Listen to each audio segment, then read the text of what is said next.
today's guest is a storyteller whose work spans television, comics, animation, and original audio. Someone who didn't just enter this industry, but earned her way into it, starting behind the scenes on Supernatural and rising to become a staff writer on one of the most beloved genre shows of all time.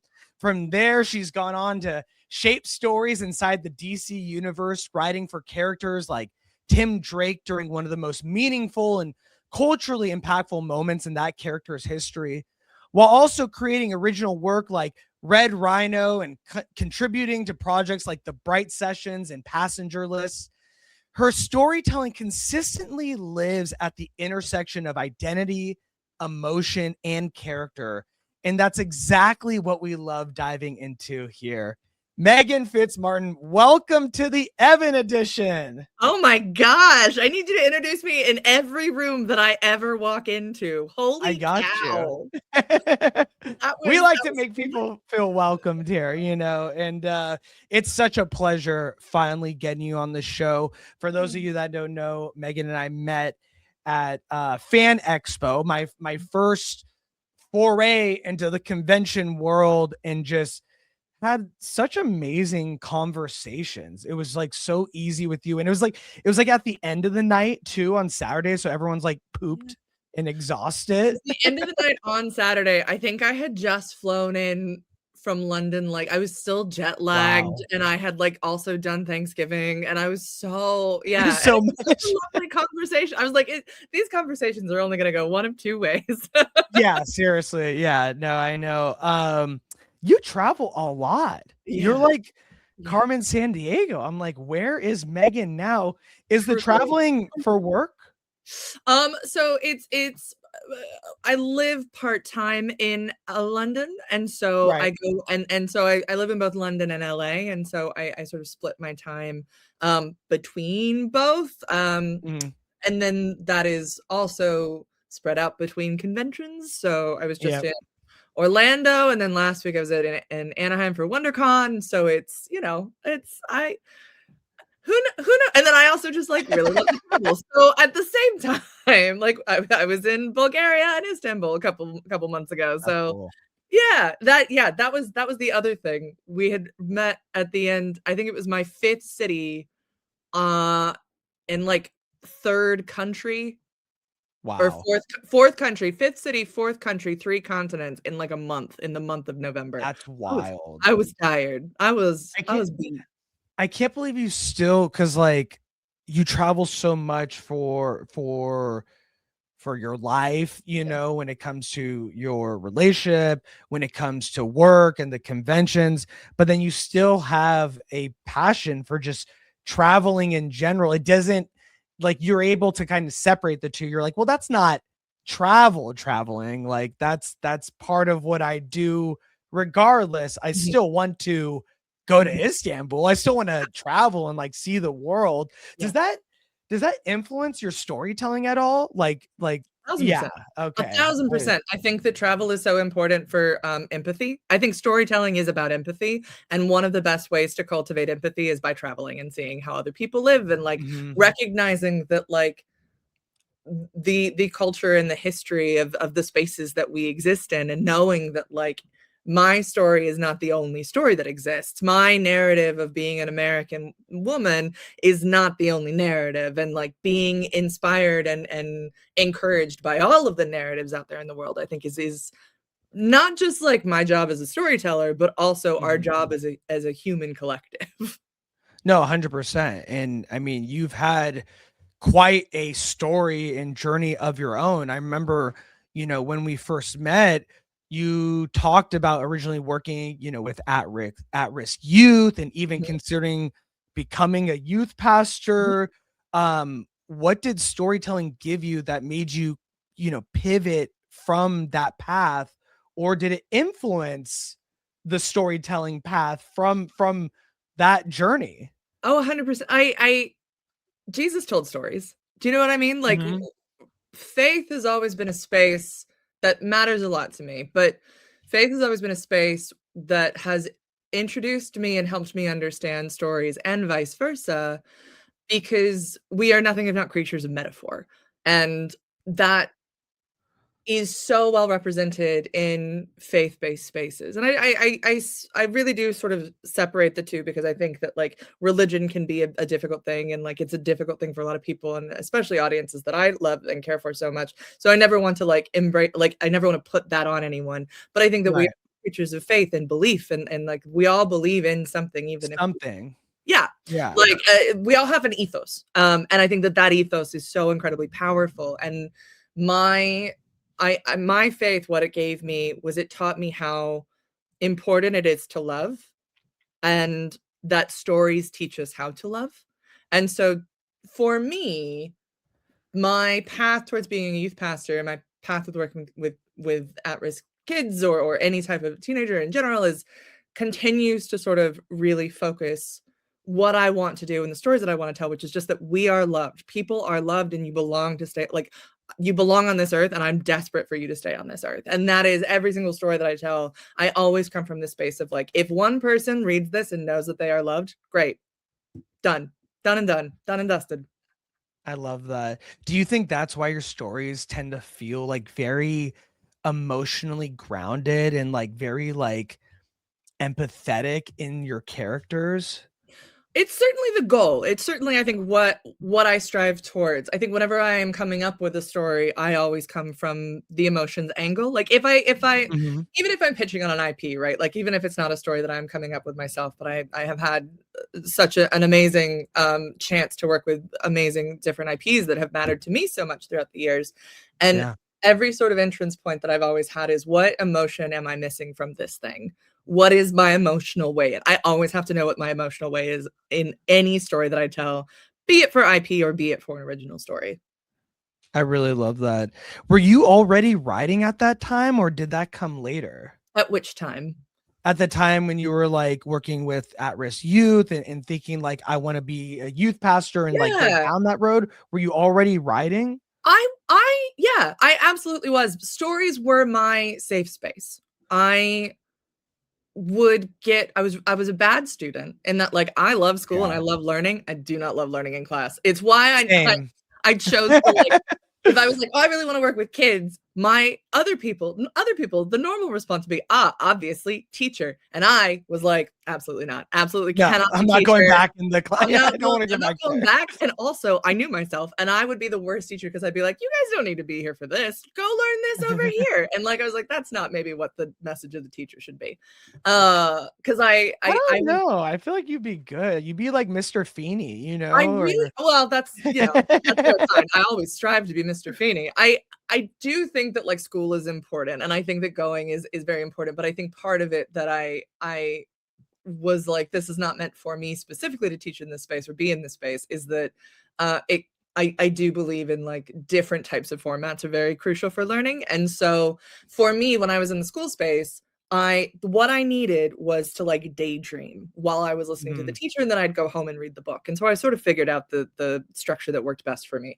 But while I was daydreaming, I would come up with all of these different stories, and I would be writing, and I was always writing. I never Mhm. considered myself a writer, but I was always I was like, well, of course I'm gonna tell a story. Like, of course I'm gonna maybe do this other thing that will frankly also not make money. So it wasn't, I was like, whenever I was choosing my different career path, I was like, well, I wasn't planning on making a lot of money as a youth pastor anyway. But I was, even in the idea that I would be in a different career path, I was like, but I'm still gonna tell stories. I'm still gonna write. That was never not gonna Right. be. So yeah, I've always just sort of written. You know, you you started as an assistant on Supernatural, is that Mhm, correct? And then, which is a very specific kind of writer's room. mhm. What did you learn just by being in that environment before you were even like writing on the show? Was that like a great learning experience for you, just like being around it, being in the room where it happens? Oh, Some 100%. Hamilton for Lee you? Hamilton, yeah. I mean, that's what I came up in sort of the golden age of television, and that was the goal that a lot of us were really focusing on and pushing towards, was being an assistant in a room, because you can't help it. Those are some of the smartest people, even now to this day, those are some of the smartest people that I've ever met in my life that I still love with my whole heart. That's cool. And I learned so much from them. And like being on so I joined the show season 12 when my boss, who'd been writing on the show since season 4, he was promoted to showrunner, needed an assistant. And so I got the job. And it was like a big changeover in the writing staff. There was a couple of people that had been there before, but it was a big changeover in the writing staff. And it was a very small room comparatively for how many episodes we were putting out. Like it was a very sort of different, it was an old school style room. But the thing that they would always do whenever assistants would come in and they would be like, well, how can I help? How can I get started in the space? They would be like, all right, well, we need you to watch. There's a lot of episodes. Season 12, there was a lot of episodes already on the table. And so they were like, we need you to watch all the episodes. And I was like, I already have, because I was a fan of the show beforehand. So I was like, I am already aware of what you've put out. And so, but I still wanted to, in sort of the same vein of who I was as a student, like I still was like, oh, but I still want to learn and I still want to find like the ancillary education that I can get from this. And so I decided to read every single Supernatural script that we had. And that not only was like working with the other writers so incredible, but also reading every script. At the end of the show, we had 327 scripts, and I have read every one. And that was also just a massive masterclass in genre storytelling. Like some of the greatest genre of the modern writers, greatest modern genre writers have come through Supernatural. And so being able to read their like finished scripts and be like, cool, okay, cool. This was insane. Was there a moment where it was like you went from like, you know, like supporting and observing to thinking like, oh, I could write this, like I could write some episodes, like I'm ready to go? Like, was there a turning point in your mind, or did it just happen organically just from like being a sponge there and just being around it? Yeah. I think you definitely always go in. You always go in, especially as an assistant, with a lot of confidence. Okay. Already, I was like, I could write this show. I couldn't have written the show. I could write this show. I could show run it. Yeah, exactly. Do you think that, like, sometimes, especially in creative careers, you have to sort of walk in with a sense of unearned confidence and then earn that confidence a bit later? But I definitely like knew that I wanted to do that. Supernatural was a show that I was like, one of the best shows, full stop, but one of the best shows in terms of like my own sort of sensibility, what I wanted to write. And so I was like, I knew that if I was not ready, this was the show that I wanted to be ready for. And so I worked with some of the most amazing people who were so wonderful and willing to like work with me. So like Meredith Glenn is an amazing writer, and she went on to run to show run My Lady Jane, which is an amazing Amazon show, and like she's truly one of the most like inspirational people that I look up to, and is so brilliant. And she would like bring me in and be like, okay, like what do you think of this script? She'd like have me read the drafts of her script. My boss Andrew let me read drafts of his script and give my thoughts on it. Davey Perez, Bob Barron, Steve Yockey, like all of them, like I would come in and they would give me these opportunities to like read and then like say, what do you think? And that what do you think moment is so crucial in any form of storytelling, like any format of writing, is to be able to sort of hone your brain to go, what do you think? And that I didn't have any education in it. I do highly recommend like people getting education in writing, but I didn't. I came in with no education in it, and so it felt like such a like insane crash course in storytelling that they would just sit me down and be like, all right, go. And then sometimes would not be afraid to tell me, no, your instincts are wrong on this. This is bad. This is bad that you've taken away from this. I appreciate transparency, you know. that room had a lot of transparency. Nobody was afraid to be like, Meghan, this is stupid. And I was like, okay. But like, that's why they lasted so long, right? Is because 100%. they're not scared to be like, no, we gotta think about it differently. It's not working this way. Frankly, the thing that I learned, and Jeremy Adams, who's another writer that joined, who's also a comic book writer, and I learned a lot from him. And frankly, the thing that was so incredibly educational about Supernatural was the death of ego and the importance of the collective as it comes to being a creative. It is, I serve at the service of the story. I serve at the pleasure of the story. Like I am here to make sure that this story is great. I listen, I recognize that we are doing this interview about Meghan Fitzmartin. Isn't she great? Ha ta ta ta da. But like the truth is that I have no ego in as much as it relates to like I need to have an ego to have my career. I have no ego when it comes to story. The best idea is the most important idea. The show has to exist, or the comic has to exist, the audio has to exist, whatever.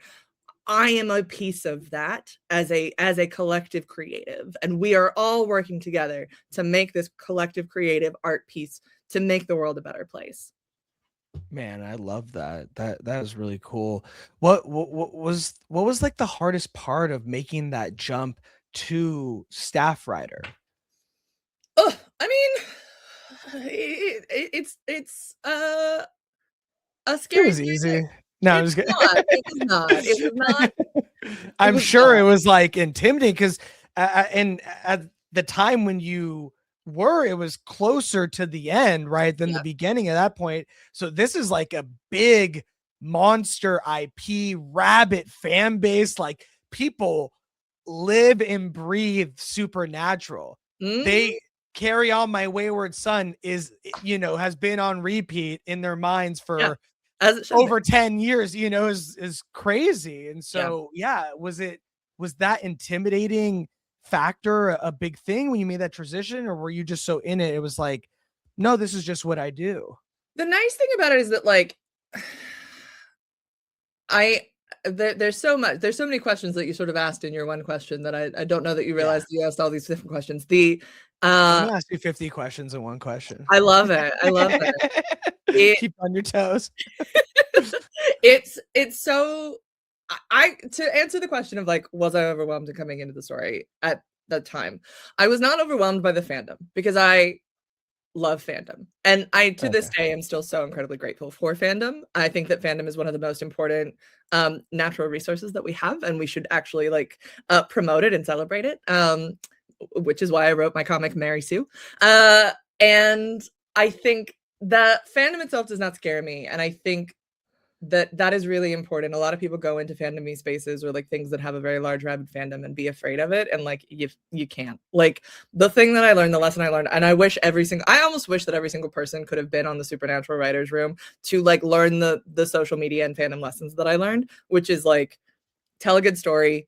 Do not get caught up in the drama. It's going to be fine. Like it is. So I definitely wasn't worried about that. The scary thing about making the transition from assistant to staff writer is more that like that is it feels more and more impossible to do, even if like I was one of the lucky ones. I had friends even at that point who had been assistants for 10 years and should have been on writing staff of shows and could have been and were maybe more deserving than me to be on writing staff of shows. And it's that more than anything else that's sort of the difficulty of like, why me, why now? Like imposter syndrome. Some of it is imposter syndrome and some of it is just like, this is a hard industry and I want to give myself the credit and I want to give myself like, I know that I worked for this and I know that I'm good at my job. But also it is so hard and it's so heartbreaking. Like it is people's passions and drives and lives that like bring them to this point. And it's I don't know, it's a difficult thing to really put across and express. Wow, that's really cool though. Just to feel those emotions and be in that space. I mean, I'm sure was it all going through your head in that moment, in that transition, or did you not really have time to like sit and think like, I am one of the lucky ones, or you're just like, no, I gotta bang out some scripts. We had like 5 or 6 writers for like 20 episodes. Do you know what I mean? Like 20 and 22. Depending on, like we were like, okay, we got like it's really only been in the retrospect that I've taken the time to be able to sort of parse through a lot of those feelings. Because when you're in it, and I think this is true for like any really given situation, is that you never have the time to perfectly process anything, even COVID. None of us have or had, even in that time, the process to like the space to process what's happening, because you don't know. And it's only as long as you make the time and space later, or your body demands that you take that time and space later to have like to process it and be especially as creatives, be curious about your own process and be curious about your own sort of life experiences. And I think that to me is why I go back and process a lot of things quite often, is that like I am ultimately very curious about my like about being a human and humanity, and if it, and the really only access I have to that is me. So I have to be curious about me. That's really cool. What's something fans would be surprised to learn about how the show was actually made? One of my favorite quotes is that was from my boss Andrew. I don't remember what was happening. We were trying to get something across and we were trying to like pull everything together or something like that. And he was like, they call it show business, but it's actually a lot more like community theater. And I was like, that is a quote for the ages. That is all of the entertainment industry. Seriously, no, that's a good point. We have a question in our chat. I really like this. This is from Stacy. She says, "What is your most fun ways to get creativity going?" And on top of that, was there anything like in the room that you guys did to get the creativity going? So one like personal for you, but any of the group, like, Yeah. I don't know. I'll start from like the group, and Yeah. then sort of talk about my own self. Like a thing that we were always told was to like go through movies on Netflix and like look at the Okay. log line. And that's sort of the nice thing about procedurals. So procedurals, I love television. I love television so much. And the thing that I love about television is that it is very, very much about character. You don't really have an arc. You have a little bit of an arc, you have a slight arc, but it's not about watching a character get to the end of a plot piece like a feature is. It is about how these different circumstances and situations, how these characters interact in these different circumstances and situations. And so Okay.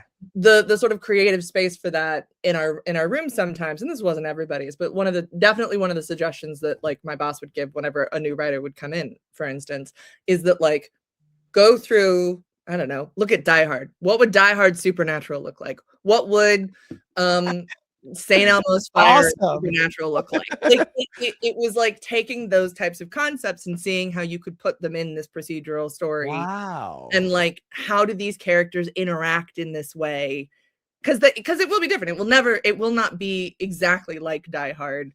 But like, if I were gaming that out, right? If I said Die Hard and Supernatural, there would be a moment where Jensen would have to like be like army crawling through the vent, and he'd be so excited about it. And like, sort of the pieces and the scenes that you'd immediately need to have, but the story would be very different because the characters are different than the Die Hard characters. And so you get to like really play in the space. It's really fun. Yeah. He'd be like, yippee-ki-yay, Dean. Yeah. Yippee-ki-yay, mother. And then you wouldn't be, which I think we did Yeah. do a And times, then, but like, you oh, can't. you got to swear on it? No? Oh, Or no. We didn't swear. no, I think we did do like, we did a couple of yippee-ki-yays. okay. But like, because I don't think that was I'm sure we did Die Hard. I have to like go back really and think about it. But yeah, so that was sort of like the general idea. If you were new to the room and you'd come in and you'd be like, you'd get that piece of advice. And it helped you sort of understand the characters a little bit better, which is always really good. For me, I recognize that I have a lot of really interesting aspects in my life. And so a lot of times what I did was sort of a similar format, in that I would like, rather than scroll through a next Netflix queue, I would like scroll through different memories in my own life and be like, that's weird. That's really strange. How would the boys react in this situation and setting? How would the boys react in this situation and setting? And I do that sort of even for my own other projects. I will take a concept from like my own life, or a thing that I'm sort of processing emotionally, or I've been thinking about, or I read something. And I would take that and I would be like, oh, interesting. Like, what do I do with this? How can I make this something?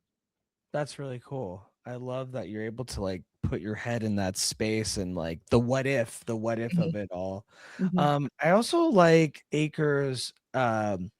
Stacy has another question. She said, so I was actually Beautiful wondering question, this Stacey. is I know, yeah, she has some good questions. Yeah. Is there are the writers ever on set? Do they have or are So they separate in the writers room and there's not really like a lot of on set writers? so it's interesting. So Supernatural, I think, is really straddled an interesting line between like old ways of doing television and the new ways of doing television. Mhm. Really sat right dead set in the middle. And so we a lot of the stuff that we did actually really harkened back to how TV was run in like the 90s or the 80s, like a lot of sort of older lessons that I think were incredibly amazing. But a lot of the newer stuff, which was like having writers on set, we didn't do as much. And so I went to set because I was like, this is invaluable experience and I personally need this. And so I paid my way to go to set because I was like, Oh, that's this awesome. is required. Like this was like, once again, it's the education. It's like finding areas in which I can like continue to like further my own education because I didn't have a film background, because I didn't go to school for writing. I was like, this is actually really important for me. I will pay my way to go to set. And I did. But it was rare. We really pushed for it more near the end, but it was not as common for us to be on set. But for both of my episodes, I was like, I will. I will. I Yeah. will be No, on set. I imagine like you want to see it through. Mhm. With those episodes that you wrote, um, you know, we talked about the rabbit fan base, the diehard Mhm. fan base. Mhm. Did you get to like, you know, read the comments as they say and like see how what people, you know, fans thought of Yes. these Oh yeah. episodes and Yeah, how was the I how was it want reading that? well, I want the internet to know that like we all know how to Google our names. Like I think that there's like sometimes this idea that like, well, like they're creatives and they're really separate. I know how to Google my name. I know I figured that out.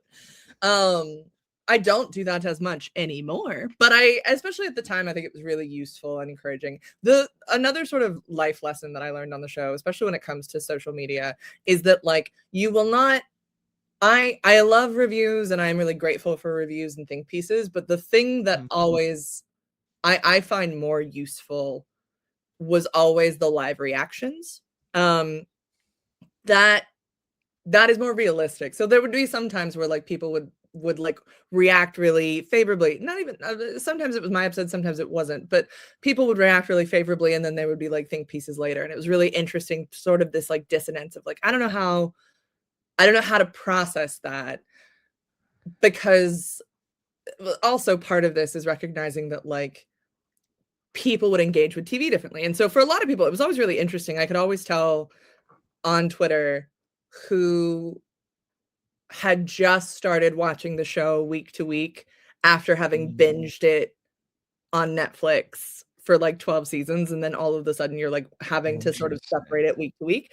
And it was always really interesting because I was like, yeah, it's such a completely different way of consuming media. And so a lot of times people would be like, but that doesn't make any sense. And I would be like, yeah, correct. Context clues is that this is supposed to not make sense. And then maybe in a couple of episodes, we will address the fact that it doesn't make sense. But you know, but if you come from having just like binged the whole like 12, 13, 14 seasons beforehand, you aren't used to Interesting. engaging with your media that way. Fine. I really enjoyed the live reactions to my episode. It was really fun. And like I think also live reactions are where people have the most fun of watching. Yeah. Uh so yeah, it was great. It was a fun time. I'm very grateful for it. How I still have people how come up to me about this about Sam and his fucking I was cardigan, gonna right? ask. Yeah. They're like, "Do you have that cardigan? Did They're like, "Did you not you put him thank you for putting Sam in the cardigan." And I was like, "That Yeah. was our costume designer, but you're welcome."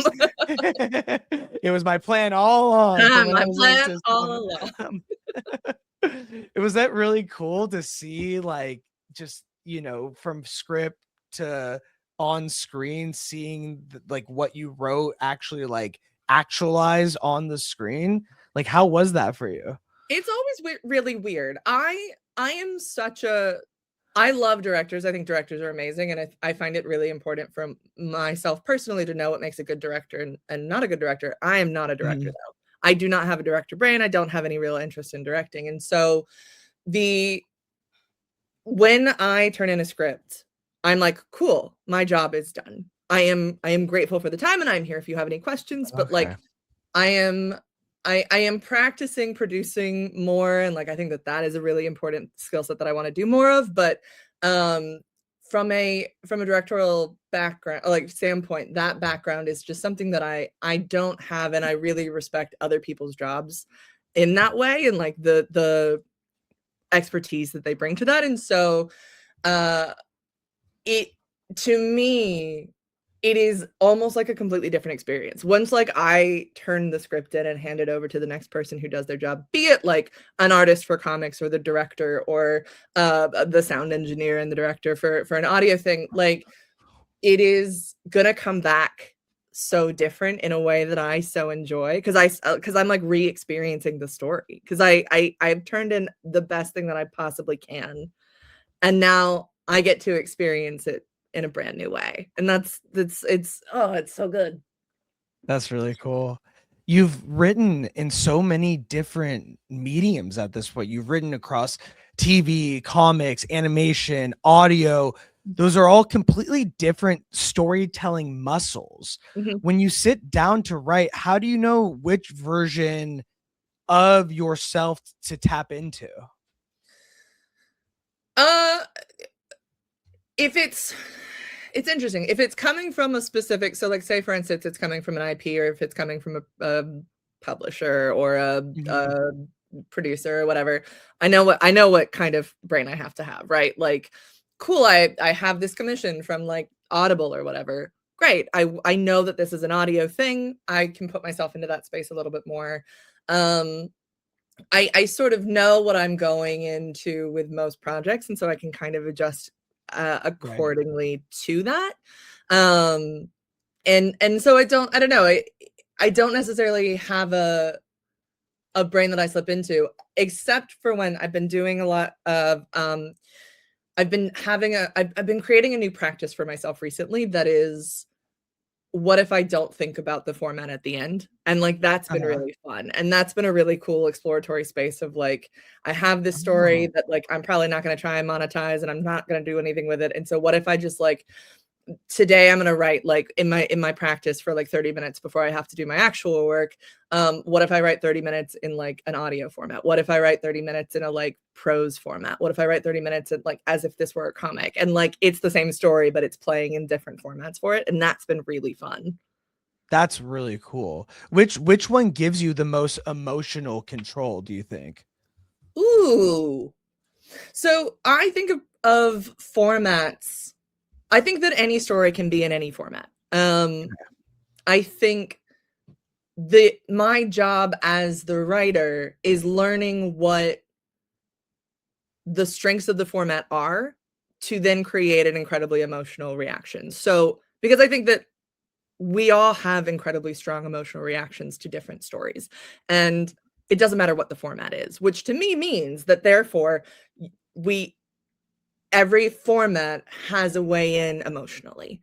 And so that's what I love exploring, is like, okay, so in audio, the emotion is usually through voice, and it's through dialogue, and it is through really careful, like chewy, sort of processed stuff, or heightened. Like I use a lot of nicknames, especially when it comes to audio, because like man, to go from like nickname to full name in 1 second, like in one line, and it just has such a huge emotional impact, is like, so good. That's so cool. and like sort of looking at every single one and going, and like, so for a comic, it's a splash page. I need to make sure that my splash page hits. It hits so hard and so good. And so it's knowing what each format brings to the table, their strengths and weaknesses, and using those strengths and weaknesses to bring out those emotional pieces. When you're building a character emotionally, what comes first for you? Their voice, their backstory, the conflict they're about to face? think that I come at it, and this is a more recent endeavor, sort of what I've been pushing myself for with this sort of new practice that I've been implementing is like, what is their space of want? Like, what are they longing for? Because then I think, and ultimately that gets to the emotionality. I think that I am so much emotions first. I don't have a voice. I actually get near the end of a project. Like once I really dive into who these people are, like their backstories and their history and their context and like what they want and why they want it, then I actually know a little bit more about their voice, and then I can write their voice a little bit better. But I really struggle with voice at the beginning of a project because especially if it is a personal project or my own project, because I'm like, well, I don't know who you are yet. You're just a piece of me. Have you ever had a character surprise you and change the direction of a story? Every time. I don't know that I've worked on a story that I was like, I know what you're doing the whole time. My favorite, I always try and get to a space. So part of my process also is just I have one song for every story that I'm writing. So like, and I will listen to that song on repeat, and I will put headphones in because it drives everyone else around me nuts. But I will listen to that one song because there's an emotion in that one song that like is what I am pulling out and what I am desperate to have for this feeling, for these characters. And so usually it is about the 20th or 30th time that I've listened to that song, and I'm like trying to like get in the space with that character, and then they just do something or say something, and I'll be like, yeah. I like that is when they become like fully functioning. They're like, oh, we're so grateful for you to be our voice for the moment, but we'll take it from here now. And I'll be like, all right, I'm just gonna type it all down. I want to shift gears a little bit. I really want to get into the DC Tim Drake and representation of it all, because we've had some really great conversations that have stuck with me for many, many months after. And I really, really value your point of view. I think it's really incredible. Before we get into it, though, I did want to ask one of the questions of one of our chats. So they were just saying, if there was a reunion for Supernatural, what would you love to see if you got to work on it again? That's such a good question. And I saw the question when it came in, and I've sort of low key been dreading to answer it because I don't know. You're like, is he going to get to it? Or I was like, yeah, what if we just like, but like, I think it's a beautiful question. And I think the truth of the show is that it is the boys, it is the family, it is Misha, and like the heart of that show. And you would want it to continue that heart. You'd want it to continue to have that earnestness. It took itself so seriously for being a very silly show. Like this, and the show knew it was silly. The show knew that like that was one of, I think, its greatest strengths, was that it was like, we know that some of these things are going to be very silly. Right. Sam is going to lose his shoe, and that is going to be so funny. And like there was a level of it to which it recognized the silliness, but in a way that like I think actually a lot of Marvel stuff, the Marvel Cinematic Universe kind of pivoted. Marvel sort of like acted as if everything was sort of a joke. All of a sudden we were just sort of like, like this isn't real, and like the stakes aren't really real, and like whatever. And I say this as a Marvel girly, like I love Marvel, but the joy of Supernatural is that it was so earnest, and like that is why I think it was a show that everyone watched. I think in 2016 we saw some article that was like, the show that both Republicans and Democrats watch is Supernatural. And like it is in part because at the heart of the show, it was a show about family and the like struggles and pain and the earnestness, while also still doing really cool things like with metaphor, which I think is really story focused and story purpose. And I think that like right now it would be really hard to do it because media does not know how to tell metaphors right now.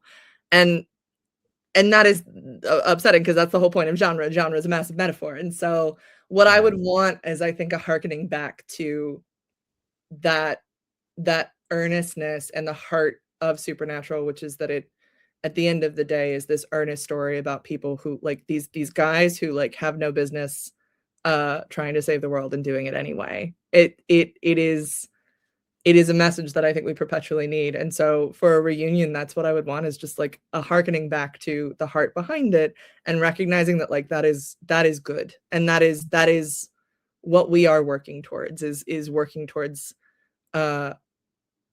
trying to do our best in a world that is out to kill us. You answer that great. That sounds like a great reunion. Thanks. I can't wait to see it. Yeah. Awesome. Well, I wanted to make this transition because I've been really looking forward to this, and that thumbnail is very tiny, but you wrote Tim Drake during a really pivotal moment where the character was established as bisexual. What did that responsibility feel like for you stepping into that story? The responsibility was important. It felt important. It felt like I came into it.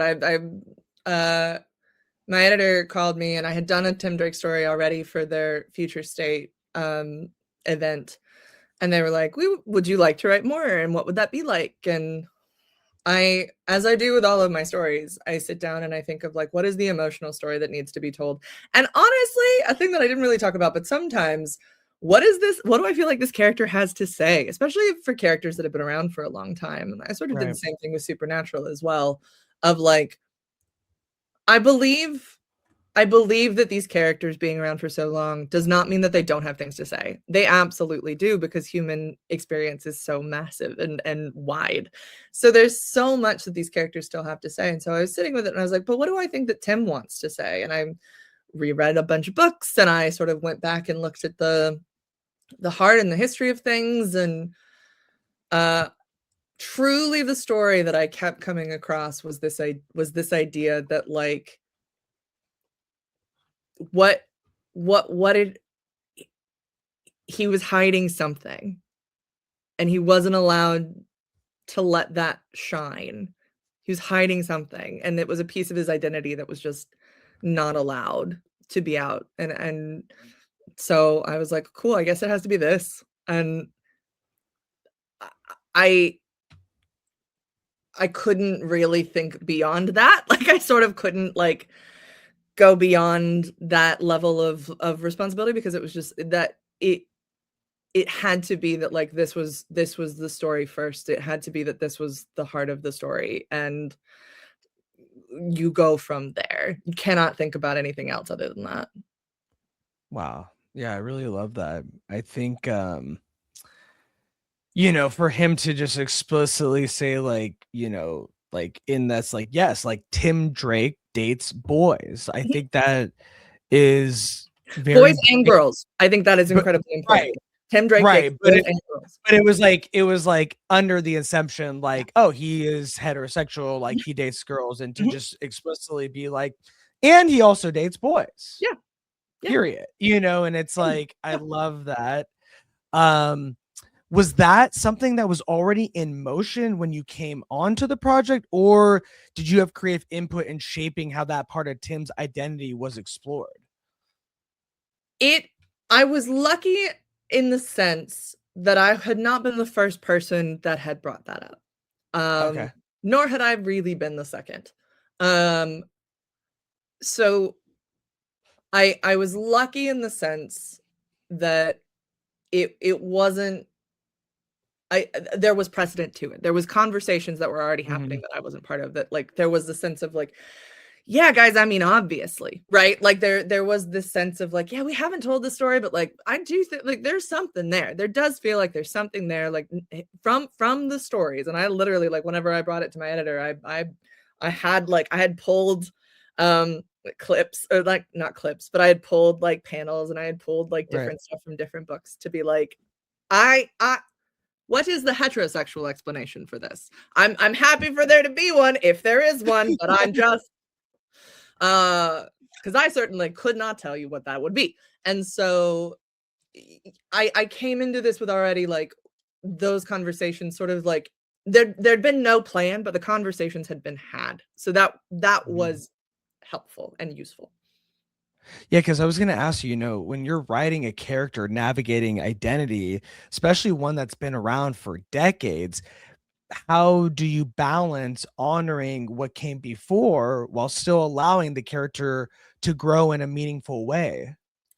I do my best to treat characters like people.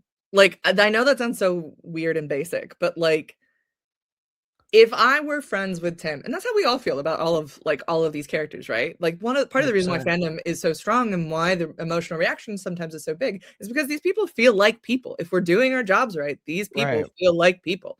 And so so much of Tim specifically, it felt like me. There was another sort of writer's practice that I really like doing, and I don't do it as much anymore, but like something that I think I did a little of for Tim was to sort of sit down and have an interview.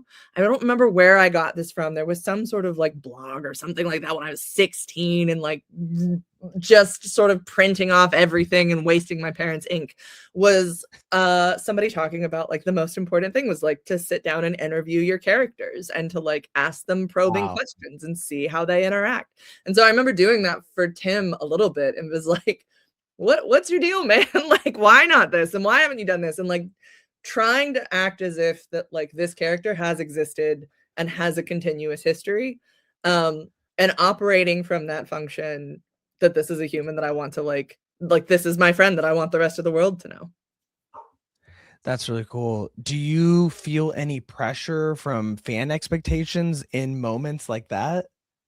I try not to. I'm on Supernatural, we always had a saying that like we don't write for Twitter. That doesn't mean that like there aren't things worthwhile to be read. Like there are certain I think the difference between there's a difference between I don't write for Twitter and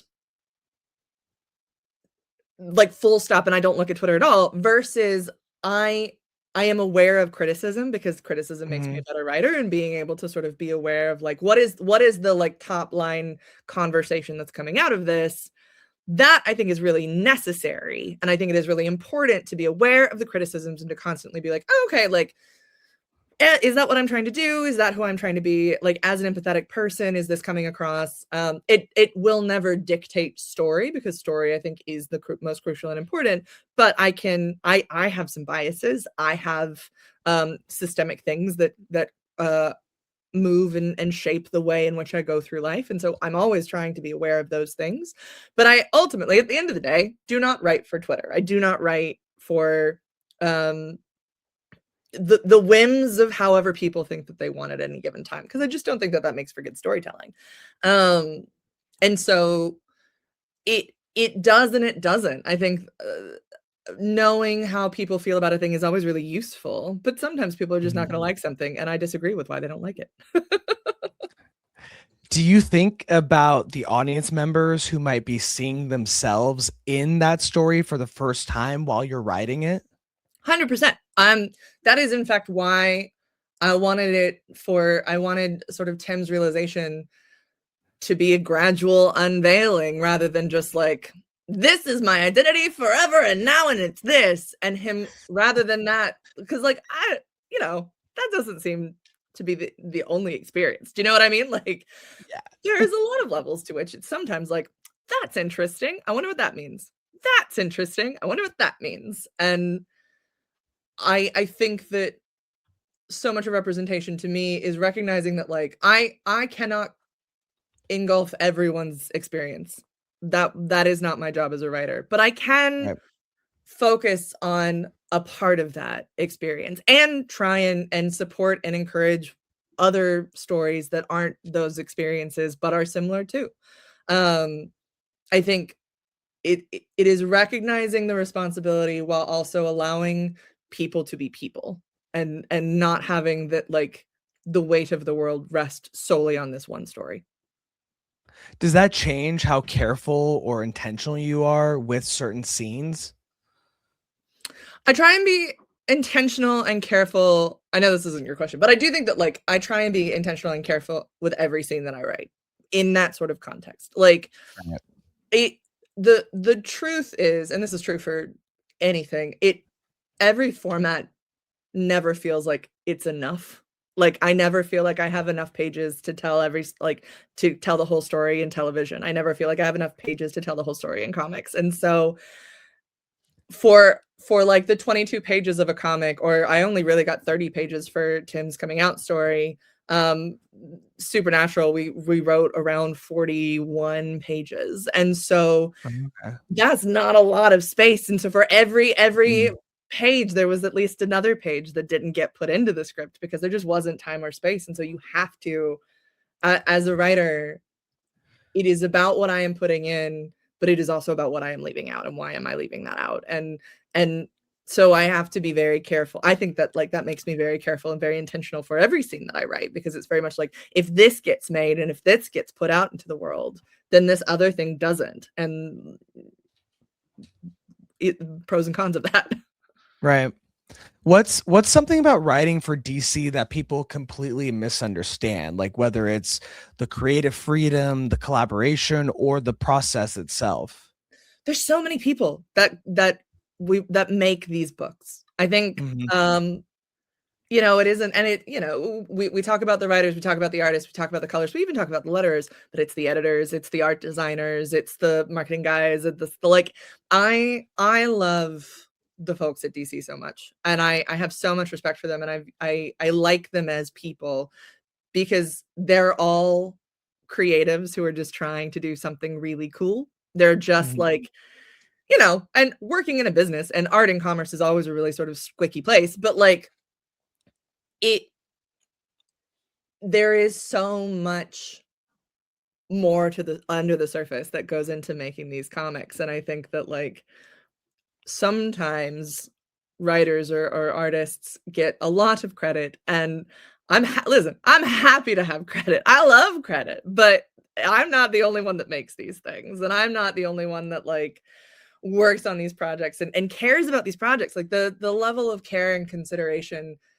uh that of everyone that I've ever worked with. I am not just at DC, but like Supernatural or the DC animation stuff, like audio stuff. Like the the joy is working with people who care, and it is I get to be the one sometimes to like go on podcasts and talk about it, but I do a disservice if I don't mention these other people as well who care so much and like wouldn't be able to put these books out or these audios out or these TV shows out without that care and consideration. Yeah. No, that's really cool. I think it's so multifaceted, like Mm, so much goes into it, and it's like to change your kind of, to navigate it and have to, and I think the way that you do it, it's like you're so open that it helps navigate it a little bit better, and you're so open to other people's point of views and their story and collaboration. I think that lends very well to when you're working in a team being able to create something together. So I think that's really awesome.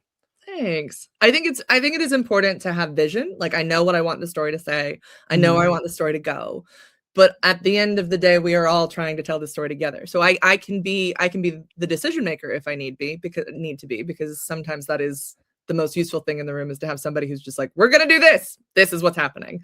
But it is ultimately at the end of the day, the story is better when there are multiple people speaking to it. Definitely, definitely. You've also created original work like Red Rhino and contributed to projects like the Bright Sessions and Passenger List. How does your mindset shift when you're building something from scratch versus stepping into an established universe like DC or Supernatural? I am so much more comfortable in IP. I love having the sandbox already built for me, and I get to go in and I get to play with the toys, and I know where the limitations of the toys exist, and like, oh, it's so fun. It's so fun and it's delicious. And then someone else gets to be the decision maker. Uh and I like, because so the Bright Sessions in College Shapes was very fun because it's one of my best friends, Lauren Shippen, who I think is brilliant, and she was very much the like decision maker on Bright Sessions, and so I like had all of the comfort in the world to be able to be like, what about this and what about this, and throwing out all of these like crazy insane ideas that I knew, because I knew I had the confidence that like if there was something really crazy, she would be like, no. But I was able to get some crazy things in, and I was like, that's really fun, and I love doing that. And so because I'm so much more comfortable and I love the sandbox that is created for me, the IP, is why I've been pushing more into doing original stuff, because I find that like when I'm really comfortable in a space is when I need to like push myself to be a better creative and a smarter creative. There's clearly something that I am feeling a little too easy with, and so I always try and push myself when I start to notice that I'm in comfort zones. And so yeah, so original spaces is something that is very like thrilling and exhilarating and scary, because I am building the sandbox. I have to come up with all of the like rules and the like the things and the lines of stuff, and it's scary. Yeah, that's what I was going to ask you, because I was like, when it's your own world, do you feel more freedom or more pressure, or it seems like both? Yeah. Yeah, it is. I have all of the freedom in the world. I joke. My least favorite part of the creative process for anything, my least favorite part is casting. I hate casting. Casting is so Really? terrifying to me. It's the part at the end where I'm like, it could be anything. So like I'll watch a self-tape, or I'll listen to an audition if it's an audio thing or a voice acting thing or whatever, or for animation or whatever, and I will be like, I can see that version of that character. I can see that version of that character. I can Oh, see that man. version of that character. And so like casting to me is the like ultimate test of vision driving. Because the options are endless. And so yeah, I love the freedom, and I love what original projects give you is the sense of like something completely out of nowhere and of like not seen before. And I think we definitely, especially right now, we need that more than ever. Mhm. But yeah, the pressure is I would say more than working for characters that like people love, because if people love them, they have I know what the rules are. I know Right. what to break and what not to break, or like if I'm gonna break something, I know what I'm breaking. Um, with my own stuff, I don't. I am learning the rules as I go, and that's it's fun and terrifying. What kind of stories do you find yourself gravitating toward when there are no boundaries? I often sometimes I write about men, but I almost always write women. Write female characters who are incredibly earnest and put into difficult situations that require them to be uh, outside of their comfort zone.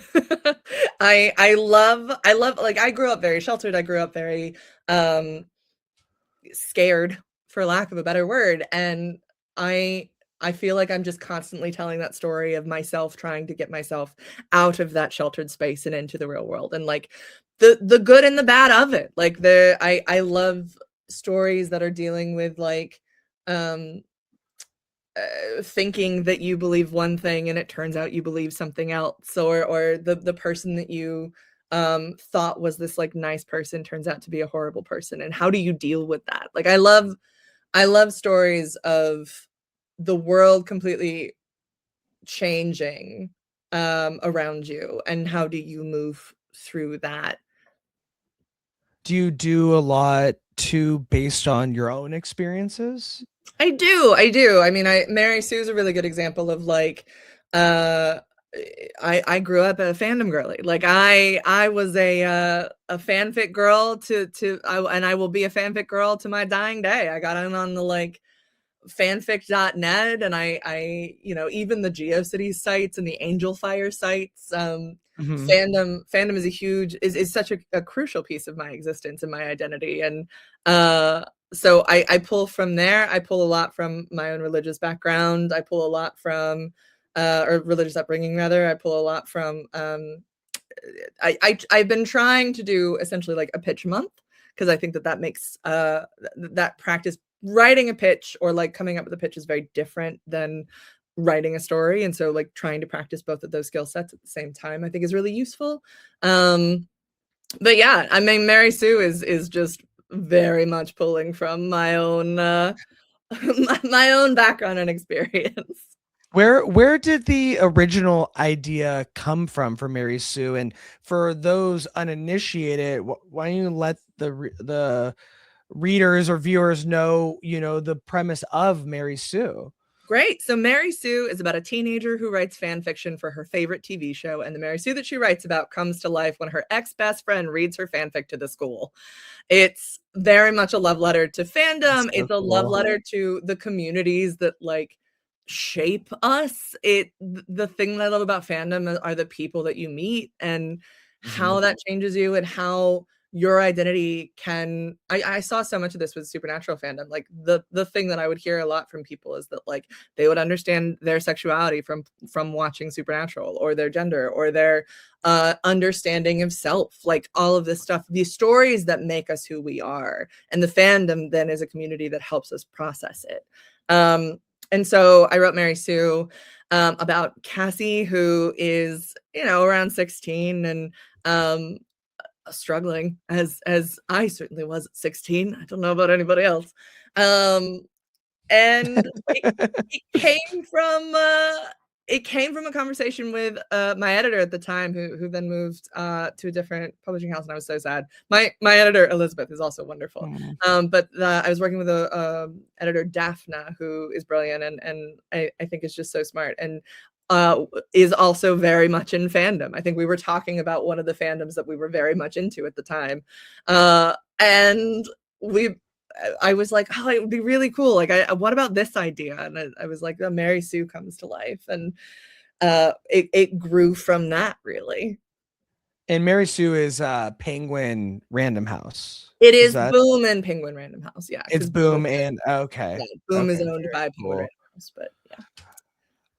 Do you still get, you're on the circuits of the convention stuff all the time, and so is there interactions that you have where you're like, oh, I could put this in Mary Sue for sure? I don't know about that. I certainly, my favorite interaction with the con circuit, whenever I talk about Mary Sue, is like my favorite, especially when I was first sort of before the book came out.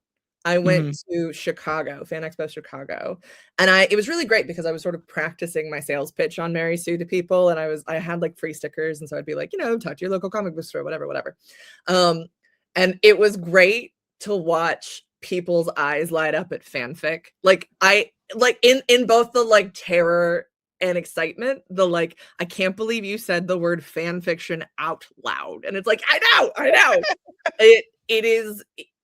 For the longest time, like I remember the first time in a professional, like I am meeting another assistant for Network Drinks, and we are going to like learn about each other as people in a professional context. And I remember the first time that I said the word fanfic out loud, and we both were like, is this okay?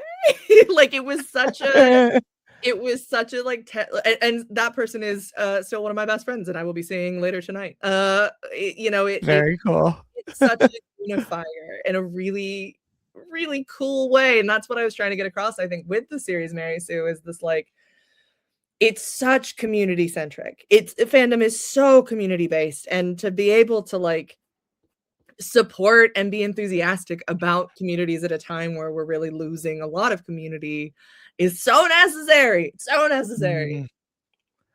Yeah.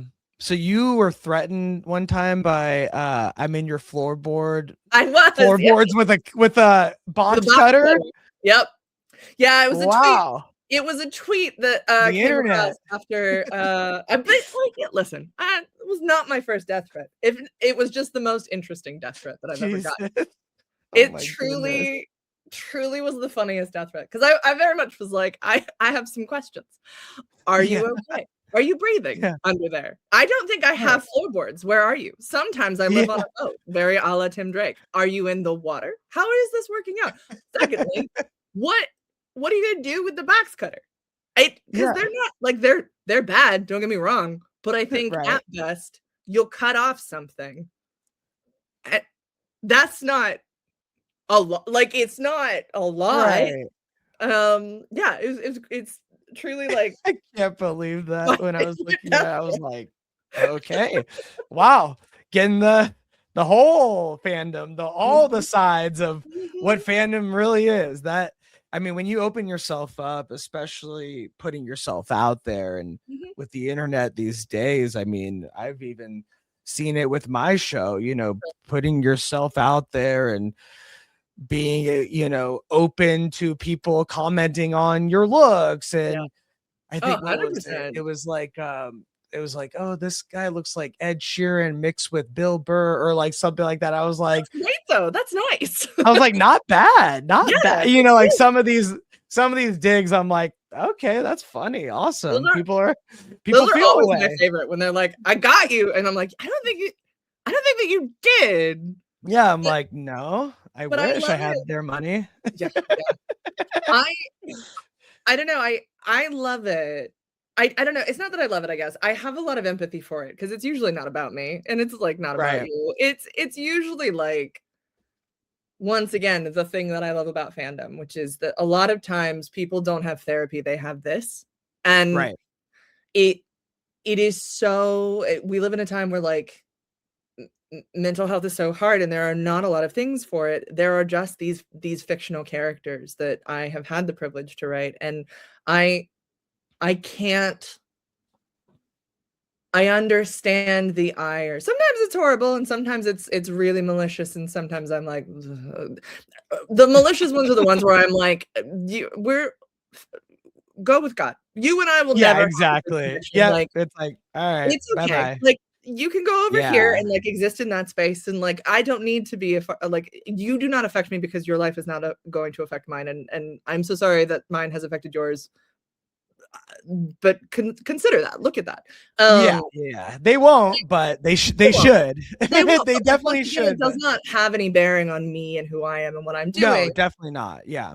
And so it's the ones in between, that like the space that I recognize of, I am struggling with something and I am processing this, and I have so much empathy and time for that, because this is such a huge emotional space for people, and sometimes this is all that they have. And so I always want to be respectful and edifying and encouraging of that process, because the truth of the matter is, most of the time those folks don't ever come up to me. They're not going to come by my booth at the convention, or they won't stop. Like, I'm not, thus far, I am not in danger.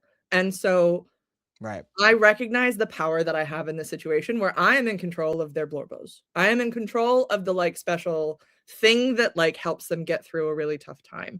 That is where I feel the responsibility, not anything else. I feel the responsibility when there is this sense of like, there's a lack of care and consideration everywhere else in their lives, and all they have is this. I will never necessarily write to that. Like, I'm not going to write the character how they want it necessarily specifically to be. But I, as a creative, can always take the responsibility of like being as kind and considerate as possible, and to recognize that there's other things going on, and this isn't about me, and this is about like the systemic failures for so many people that have been failing, that have failed all of these different people, and I'm not gonna be mad at folks for being failed by a system, as long as I can help, as long as I can help that empathy and love. No, definitely. I mean, something that I constantly preach on this show is that this stuff that we love is subjective. We're not all going to love the same things or come at it from different ways, but as long as we can be respectful and have a conversation about it, then that's what fandom is really about. And that respect needs to be there, so that you can have those conversations and open your eyes up, or open other people's eyes up to things that you didn't think of, or you didn't have that mind. That's the beautiful part about this community. Yeah. stories are about curiosity at the end of the day. Curiosity and empathy. Those are the two biggest Mhm. things. And I will always foster and support those things. Right. And curiosity too, right? Because I always go back to it's Walt Whitman, but it was on Ted Lasso, but like Yes, yes. be curious, Yeah. not judgmental. Like people that are judgmental, they don't ask questions. Yeah. People that are curious, they ask questions. They want to know more. Tell me more. Yeah. And that is a 100%. key indicator into being able to step outside of yourself and Yeah. see another point of view. And I think it's something really special that not everyone has yet, but they could. It's something that I was going to say. It's something that you practice. Like it is something Exactly. that it is not something that like just maybe it comes naturally when we're younger and then we get into these systems that sort of break that down. But I have found in my life that I aim to practice that as a skill rather than like have that as an expectation for who I am as a person. And 100%. that includes with myself. Like I was talking earlier about being curious about my process. I also try to be curious when like I feel jealous, when I feel embarrassed, when I feel sad, and being like trying to make sure that I do not have any judgment over those feelings and be like, oh, that's really interesting that I'm feeling really embarrassed about that right now. What is it about this that's making me feel embarrassed? And I love it because it takes all the teeth out of feeling embarrassed. And it's okay. It makes it okay. It makes it perfectly okay. And then and it means that I can then engage with other people with the same level of curiosity. Is there a type of story or theme that you feel like you have to tell at this point in your career? That is such a very thoughtful and like empowering question. And what I'm gonna tell you, I can't wait for this. What Okay, I'm here gonna we tell go. you is not that. Okay, I'll take it. What I really want to tell right now, and there's a way to make it this. Like I will always, and I want to continue to tell stories about belonging and identity. Those will always be stories that I end up telling. Every single thing I will always have a consideration of making sure that the people that the stories that I tell reflect the world as it is, reflect who exists in the world as it is, and reflect that like this is a community in a belonging sense. That being said, a thing that I'm really trying to get better at is pining. I want more horny stories in the world, and we're in a space, and I joke in that it's like a lighter fare, but I think that we have not engaged on a storytelling perspective with the idea and the premise of wanting something so much that it just sort of overwhelms every sense that you have and sort of pulls something out of you, because that is the other side of it. Identity is sometimes about absence, but it's also about all encompassing, overwhelming. And so in order to tell both sides of the story of identity, I am currently in the space right now where I'm exploring that overwhelming side of it versus the lacking side of it. Wow, okay. No, that is very cool. Don't sell yourself short. Well, I was like, because the ultimate thing at the end of the day is just like pining. I just want horny pining stories. That's the gist. That is the gist of it. Yeah. Okay. We're gonna shift gears a little bit as we start to end the interview portion of this episode. I'm gonna ask you some pop culture kind of questions, get your opinion on them. Are you ready? I'm so ready. Marvel or DC, where does your heart lean and why?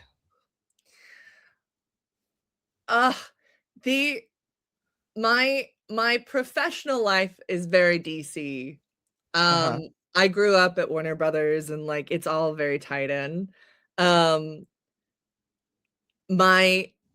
My childhood is very Marvel. So Mr. Fantastic is like my everything. I love him. Somebody at MegaCon actually came by. She's a fan of a podcast that I was on, and she brought me these like really amazing bracelets. And she's like, I have other ones if you want any. And I looked in and she had a Mr. Fantastic one. And I got I got so giddy. Like, even now I think about it and I'm like so excited. Like, I love Mr. Fantastic so much. So it is that 50-50 split. Like, my professional life is so very DC based, and that is home to me in so many ways. And then my personal life is like, Mr. Fantastic can do no wrong, and then he does every wrong always, and I love him. I love him so much. That's so funny, because I was going to ask you favorite superhero, but I want the real answer, not the expected one. Oh, it's Mr. Fantastic. Why is Mr. Fantastic your favorite superhero of all time? I love him. I am an apologist for him at any given point. So the Mark Waid run, I think, is one of the most influential books for me specifically. Like, I had read comics and I had been sort of aware of superhero things, and I'd watched the movies and the TV shows and whatever when I was like 13 or 14. But it wasn't until that was the comic that I found myself, that like my dad didn't give to me, or that I wasn't like trying to whatever. I picked up the first trade of Mark Waid's run on Fantastic Four, and that was when I was like, this is my thing now too. I get to be a part of this pop culture moment. And his book is so much like, I talked to him about it later in life. Like, we were at the same convention once, and so I was like, I just have to tell you that like that's so cool. It's your fault basically. And we were talking, and I was like, and all of it comes down to Reed, because I love Reed as a character, and he was like, I do too. And that was the point of the book for him, was like, he's so misunderstood in that he loves so much. Reed is, and I think Hickman understands this as well. I loved Hickman whenever he picked 100%. up the Fantastic Four. Reed loves so big and so hard. He's very Sherlock Holmes in this way. Sherlock Holmes, I would always get very annoyed with when people were like, he's a sociopath. I was like, he really isn't. He is a high functioning empath who gets overwhelmed by that, and sort of has, because otherwise, if he's a sociopath, he would not be friends with Watson. Like that's sort of not how that works. And so and Stu would not be in love with Reed if he was a like, he's not a sociopath. He is such a high level empath that like does not have full access to his emotions because they're so big and scary. And when I was growing up, my emotions were big and scary, and I didn't know how to deal with them. And so I would read these comics about how like the world was ending, and that would be how I understood my own thing of like, it feels like the world is ending and I know it isn't, but if I could read these comics, then that would help me process my feelings and emotions about, like, you know, the thing that in retrospect is not the world ending. But you don't know that, you're a teenager. And so Reed always represented this like character that had so much feeling and emotion. He loves his family. He is nothing without his family. And he always feels like he fails them. And that is something that, like, in terms of longing and want, he wants so desperately to be enough and worthy of his family. And he will, the tragedy of that character is that he will never, because he did this horrible thing to them and that he had ruined their life. And it didn't ruin their life, but like in his mind, he has always sort of like the guilt, taken that away from them, taken these wonderful lives that they could have lived away from them. And he always is trying to be enough for them, and to himself he never will be. And that it's just, it's so good. It's so heartbreaking. I love him so much. Wow. What is your favorite on-screen Reed Richards? I liked Ian Rufford a lot. I really, he was good. He was so good. And I recently watched, so before he was Reed Richards, he was cast in a BBC number of movies that is very beloved in the UK, called the Hornblower series, which is a silly name, but it's about like I think it's 19th century, maybe late 18th century, early 19th century Napoleonic Wars. I think that's the 18th century. And he is the lead, who's a character named Hornblower. And watching those movies made me even more appreciate him as Reed, because I could see why he was cast as Reed from watching those movies. They're great. Highly recommend them. They're a really fun time that I'm like, why didn't I know? Like, if I knew about them when I was a teenager, like, they would have been a lot for me and I would have only watched them. But yeah, that's the one. That's the guy. Okay, very nice. Did you like Pedro Pascal as Reed Richards? I was really nervous. I was extremely nervous. I like Pedro Pascal in general as a person and like an actor, Same. but I was really nervous because I was like, I need him to lock in for Reed. 100%. And Yeah. he gave a performance that I really wasn't expecting for him. Like It impressed you. it did. I think that he cared almost too much, and I was like, I think maybe you need to pull it back a little bit. But I was so I was super nervous about it because Reed matters so much to me, and so I was going in being like, okay. And he was really good. Vanessa Kirby, I think, stole the show for me personally. Like Oh yeah, she was fantastic. And it just really like, someone understands Sue. Great. Yeah, it really showed why Sue is one of them ones in the comics. In the past movies did not represent the character at all how she is. No, that Miles Teller interpretation, she didn't even get to go and get the powers, and then she made the costumes, which isn't even canonically accurate because Reed makes the costumes. Right. Yeah. I was very confused. Yeah. Which they got in the Disney in the new Disney one. So yes. I thought they did a lot more right than the other movies. There's an appreciation. In a lot of ways. Josh Trank was doing what like he wanted to do, and I cannot fault a person who is like pushing through for their own vision. And I think that like that will always be a thing. In the studio chopped that bad boy up. He did not get to really do his what he had in his mind. And because Chronicle I thought was like fantastic. So when he was hired for Fantastic Four, I was like, oh my God, we could get like a really good one. And then I'm like, oh, this is not what I thought he was going to do. Well, I'm also not I'm gonna forget the name of this. It's not Invincibles. It's they had a like what if we break everything line of Marvel comics, and now I'm completely blanking on what they were called. Do you know what I mean? That like I do know what you're talking about, but now I'm just thinking Invincibles. I know, and I'm like, it's not Invincible, obviously. I can't. But it's gone. I know you're talking about. Yeah, I know what you're talking about. And that was what they there were they're young and they're younger, right? Yeah, and they're younger. The Spider-Man one was really good on that one, but they did another one. I think they did the Wolverine ones and things like that. I did not it felt very much like it was pulling from that, and that was not my favorite version of when I was reading the books. Like that was just not my favorite version. No, I think that that perfectly matters. I think that there are people that probably love those things, and so I will never yuck someone's yum in that way of just like, oh, that is just not how I engaged with VIP in a way, which is fine. But yeah, I will never I am grateful anytime anyone has a vision and has an idea and structure. But yeah, I was delighted to see some of the stuff that they brought back and remembered from in the new movie. Like I had a lovely time. I thought it was very fun. I had a great time. I mean that chase scene with Silver Surfer as she's giving birth. That chase scene, I was like, oh cool, this was the Star Wars that I wanted. Like this was this is my favorite seriously Star Wars movie, is the Fantastic Four movie. Who is your GOAT on-screen Spider-Man and why? The problem, I cannot pull away from the Tobey Maguire because that was so formative. Like that I think started mine and my dad's relationship with comics, because I wasn't really allowed to see movies. I was very, very sheltered. And so, so like we had to go through like the whole rigmarole if I wanted to see a movie, and if it was like rated anything other than G. And this, I think, was PG-13. Maybe it was PG, but maybe it was PG-13. And my dad was going to go see this movie, and I really wanted to go see it. And my mom was like, I don't know.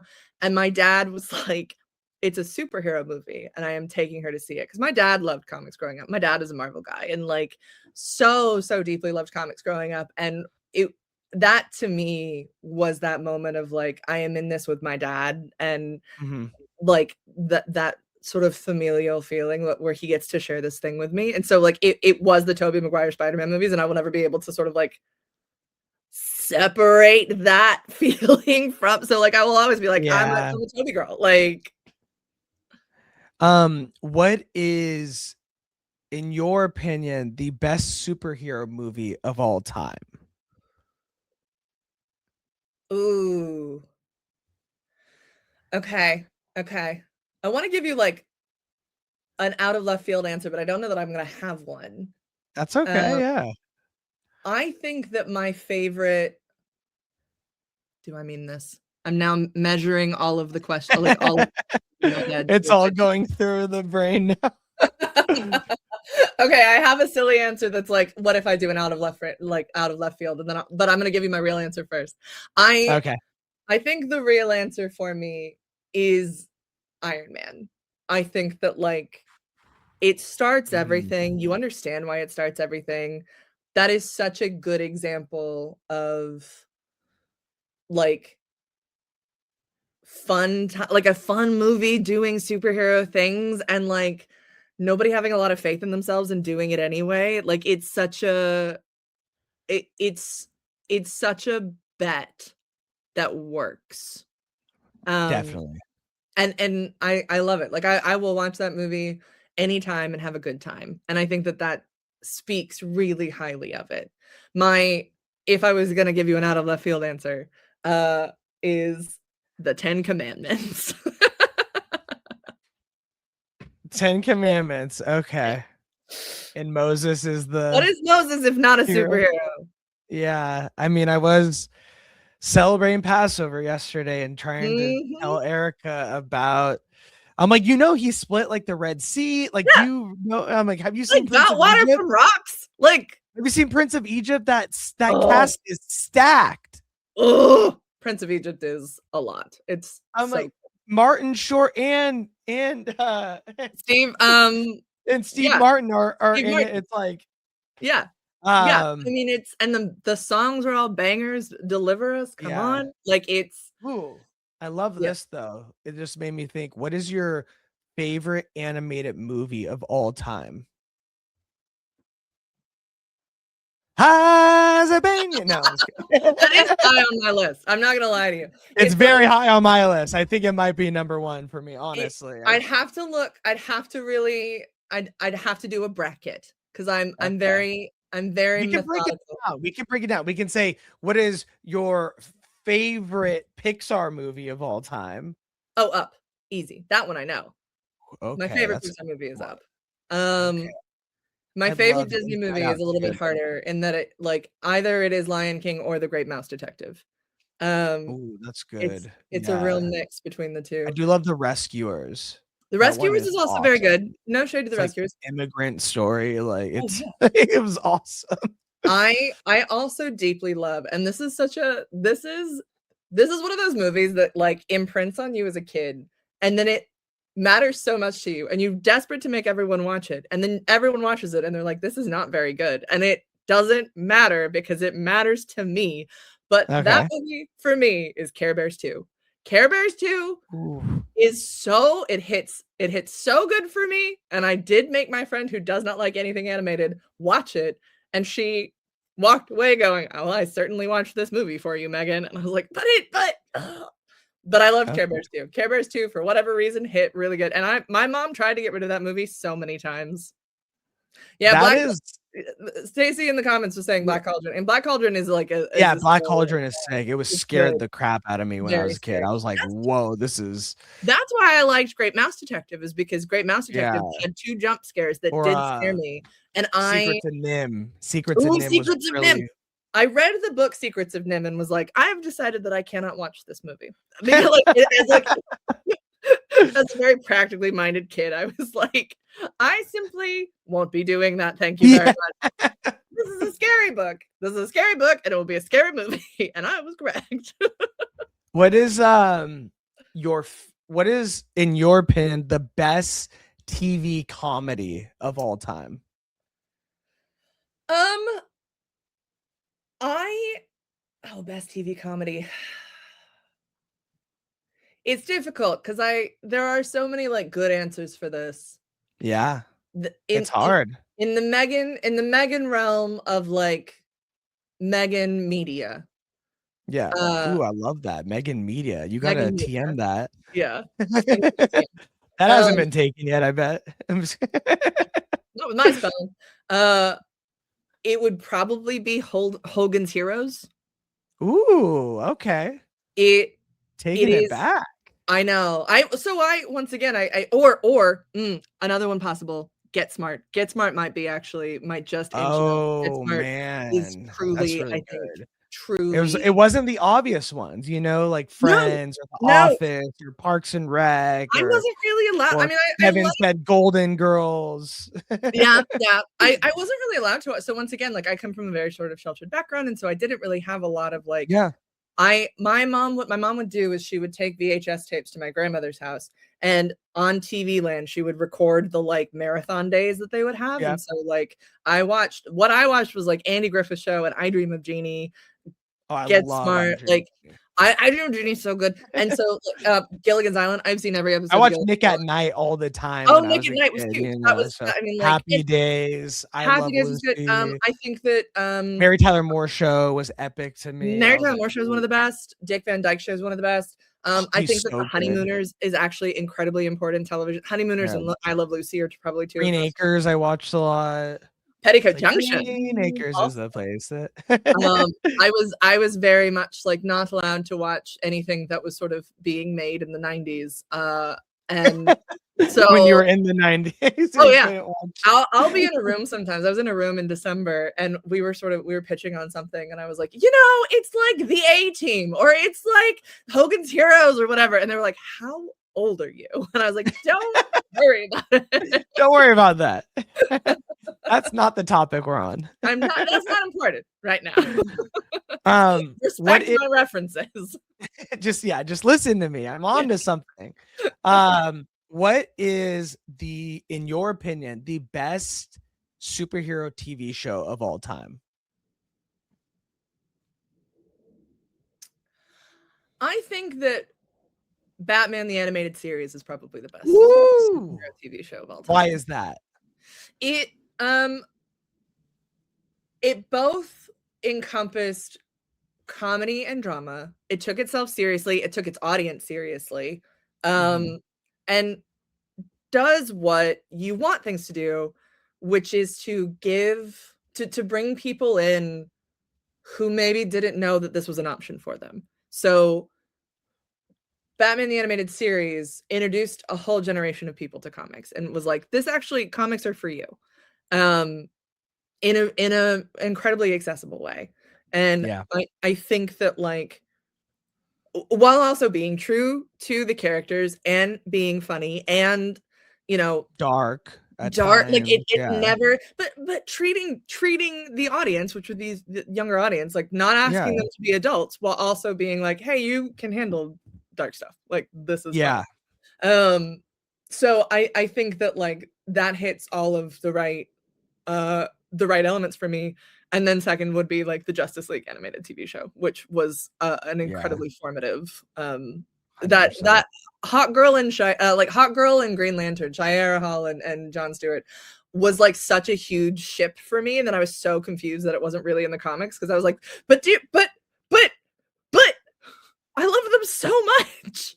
Yeah, I remember something that was like very impressionable on me was the 60s Batman TV series. I loved the 60s. I would watch it all the time as a kid, but there was a moment like in the alleyway, Batman catches Catwoman and they kiss. And in my mind, I was like, but she's a bad guy. Yeah. You can't kiss a bad guy. And it was like the first time I was like, oh, like these characters are more complex than what I thought. I love that. That's it so was like cool. my first moment of realizing that based on that moment, I could see it crystal clear in my mind. That's so man, so you're not going to give Eric some love with the boys? No, I'm just kidding. Eric doesn't need any love. He has so much love with the boys. He has all the love. Yeah. I mean, do you watch the boys? I watched the first couple of seasons of The Boys, and then I was like, this is really hard for me to watch. It is not an easy watch, I think I actually stopped. I watched a little bit of Jensen, and then I was like, I can't watch Jensen do this. I don't know that I want to watch the because he's Oh, so I good. We know. always He's would talk so about. good in it. He So is.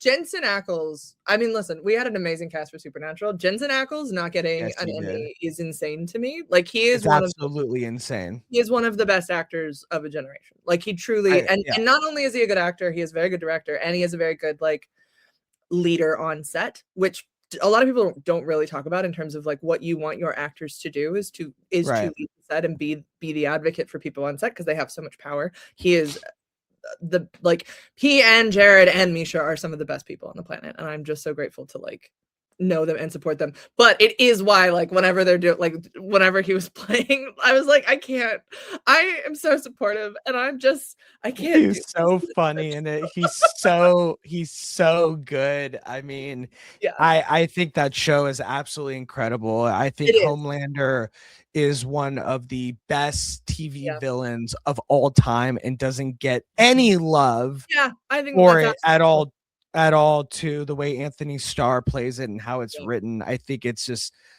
absolutely disgusting and beautiful how it's written on television screens. And Truly, wow. Eric is one of the like he's an amazing showrunner. I didn't get to work under him, but he's one of like the smartest people in the stories that I have heard, and like he is one of the smartest people, and I truly he is one of those writers that like I will watch anything that he ever does because he is.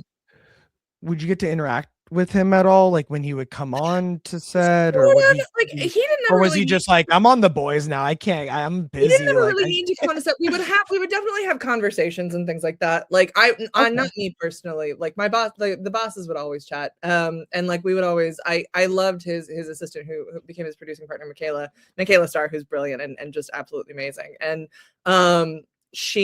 I would talk to her more of just like in terms of organizing things and like getting things together, and we'd do Christmas gifts and holidays and things like that for the offices. But he was busy. He like had important shows and like trusted that Andrew and Bob Singer could run the ship. So They did a great job. So exactly. he definitely left it in great hands, because I mean I don't hear anything but great things about the times post Eric and the ending of the show. I just saw on my feed the spoiler alert how Dean dies, and I just love the comments of the understanding of like that death, how simple that death was, and what that meant for his journey. And it was like really cool to see just the fans are just so in love and intuitive when it comes to these characters. It was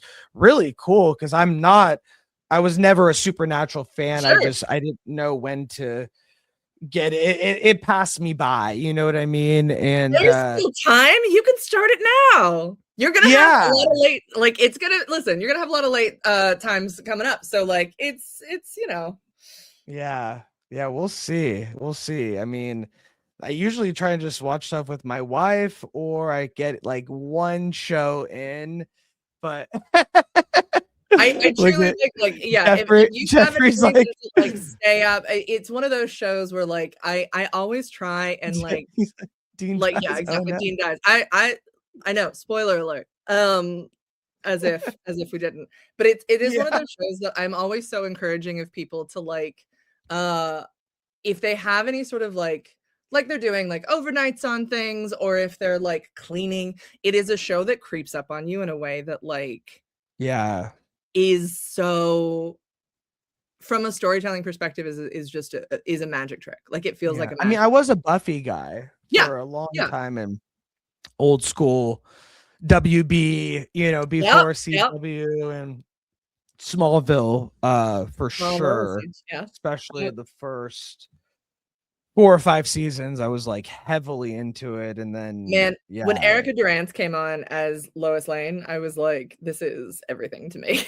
I was like, this is really good. And I mean, it's just perfectly casted. It's just I know how much you love casting, so no, I'm always so impressed because it is like my terror, like truly the thing that keeps me up at night. Whenever there's good casting, I'm like, oh, that you son of a bitch! Like, how did you do it so well? I know, yeah. Yeah, that's true. Man, there's so much I still want to ask you, but I do want to get to our Yes, yes, of topic. course. Yes. Before we get to our topics, though, I just wanted to ask you, for someone watching this who wants to break into this world, not just to work in it, but to tell meaningful stories like you do, what's the most important thing they should focus on? I would say I'm gonna cheat and say 2 things that you have to focus on. Okay, that's good. 1, Cheating is good. Great cheating is lesson. cheat. You should Telling cheat. them to cheat. That's Cheat. Once again, I didn't become a teacher for exactly this reason.